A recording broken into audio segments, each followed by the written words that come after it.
The disruptive power of ransomware attacks was already on full display last month when hackers attacked Colonial Pipeline, halting fuel distribution from a crucial U.S. pipeline for days. Now, a new ransomware attack on a global meat supplier is threatening the food supply chain and underscoring once again that ransomware is an urgent national and international security issue. Here are the details. The BBC reports that the world's largest meat processing company has been targeted by a sophisticated cyber attack. JBS said on Monday, May 31st, that its computer networks were hacked, causing operations in Australia, Canada, and the US to shut down. Bloomberg reports that the shutdown had halted 20% of America's meat production. The White House said that this was a ransomware attack by a criminal group likely based in Russia. It said the FBI is investigating the attack, while the White House is engaging directly with the Russian government and delivering the message that responsible states do not harbor ransomware criminals. In a ransomware attack, hackers get into a computer network and threaten to cause disruption or delete files unless a ransom is paid. The attack could lead to shortages of meat or raise prices for consumers. JBS said it had made significant progress in resolving the cyber attack and hoped the vast majority of its plants would be operational by Wednesday, the 2nd of June. According to the trade group, Beef Central, supermarkets, and other big-end users, like the supply network for McDonald's burger patties, will be some of the most immediately impacted customers due to their need for consistent supply. When you think of computer hacking, you think of code on a screen, internet banking, and email scams. What you don't think of is a large fuel pipeline. And yet, this weekend, hackers targeted exactly that. Here's what you need to know. The hack on a 5,500-mile pipeline on the U.S. East Coast is being looked at as one of the most significant attacks on key national infrastructure in history, according to the BBC. The Colonial Pipeline, which according to CNET serves fuel to 7 airports and 14 states, was forced to shut down on Saturday after hackers broke into its computer systems in order to hold the company to ransom. Colonial is working with the shippers to deliver fuel, according to CNET. However, the Associated Press says more than 1,000 gas stations in the southeast have reported running dry due to panic buying, with states of emergency declared in both Florida and Virginia. It is possible hackers could have gained access to Colonial's computer network simply using an email to an employee, according to cyber expert John Nichols from Checkpoint, who was cited by the BBC. The FBI has identified the hacker group DarkSide as the group behind the attack, and describing DarkSide's sophisticated operation, Cyber Reason reports that they use a help desk to negotiate with the targets of their attacks and have their own affiliate program. CNET reports that these types of cyber attacks have become common. City governments around the U.S., including Baltimore's and Atlanta's, have been hit by ransomware attacks in the past, and hospitals have been forced to shut down. U.S. President Joe Biden has said he is being personally briefed on the situation. Responding to the large-scale political repercussions of its hack, Russia-based DarkSide has already attempted to backtrack. According to the BBC, it said on its website, "Our goal is to make money and not creating problems for society. We do not participate in geopolitics," it added. We've all been there, haven't we? You've hacked into the biggest pipeline in the US and you suddenly realize the American government might come after you, so what do? Tell everyone you didn't mean it. It was just about stealing millions of dollars. No big deal, nothing to see here, and hope it all goes away. To be honest, it seems like these guys are good at computers, but not great at life.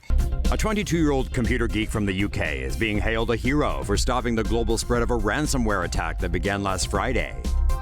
The ransomware, known as Wannacry, exploits a vulnerability in Microsoft Windows that was revealed in stolen NSA documents. The malicious software locks computers and demands users pay $300 in Bitcoin to retrieve their files. A British researcher stopped the attack after discovering the malware was connecting to an unregistered domain. The researcher paid around $10 to register the domain name, which activated a kill switch in the ransomware. However, the researcher warned that the hackers would change the code and reboot the ransomware. Cybersecurity experts feared there would be a fresh bout of infections on Monday as people returned to work after the weekend. Last week, the ransomware locked more than 200,000 computers in over 150 countries. It caused chaos at organizations including Britain's National Health Service, FedEx, and Telefonica in Spain. Experts advised users to download a patch for Windows and reboot their computers to prevent the ransomware from spreading.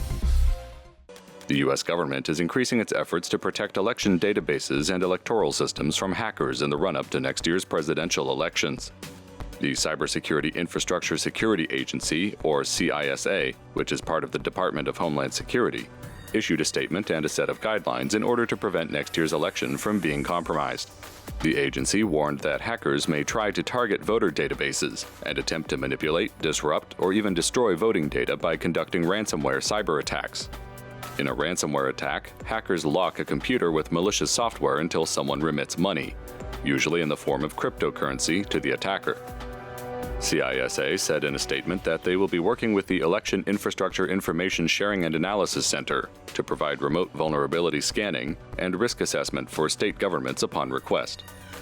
CISA issued a set of guidelines urging local governments to regularly back up critical data on the system and to store backup files offline.